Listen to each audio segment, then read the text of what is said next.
रहल छी बिट्टू मलंगिया एंटरटेनमेंट के। मिक्स बाय डीजे विश्वनाथ बाबू। कहाँ घर हो नदी के ब्राइटोन।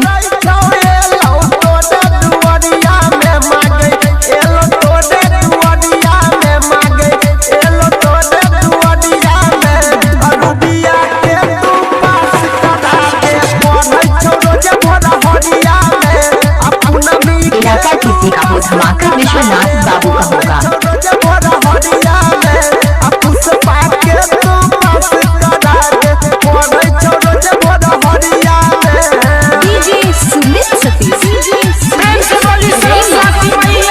मिक्स बाय डीजे विश्वनाथ बाबू।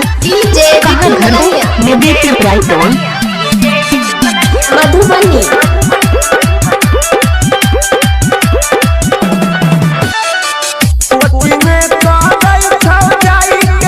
इलाका किसी का हो धमाका विश्वनाथ बाबू का होगा।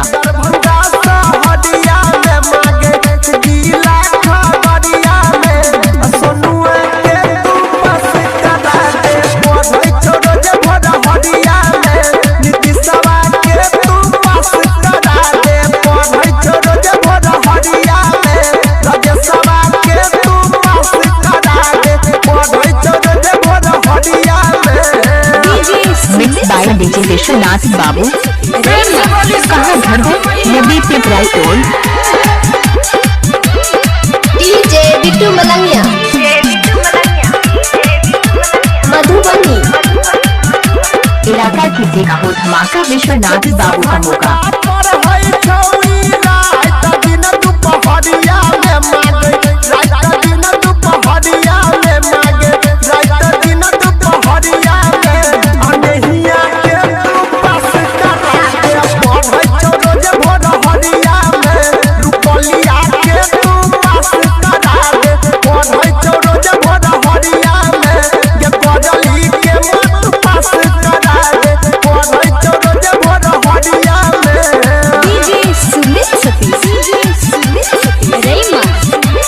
मिक्स बाय डीजे विश्वनाथ बाबू। कहाँ घर हो नदी के ब्राइटोन।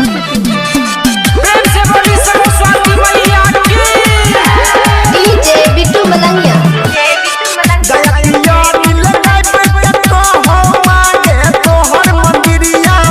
इलाका किसी का हो धमाका विश्वनाथ बाबू का होगा।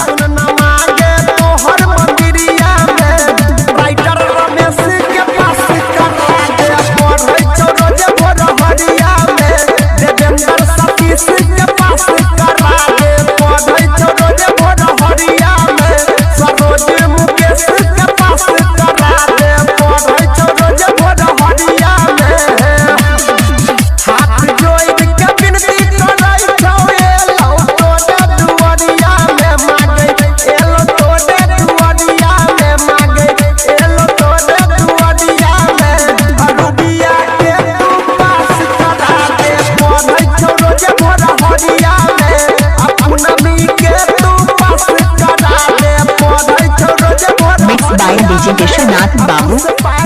कहाँ घर हो नदी के ब्राइटोन। इलाका किसी का हो धमाका विश्वनाथ बाबू का होगा।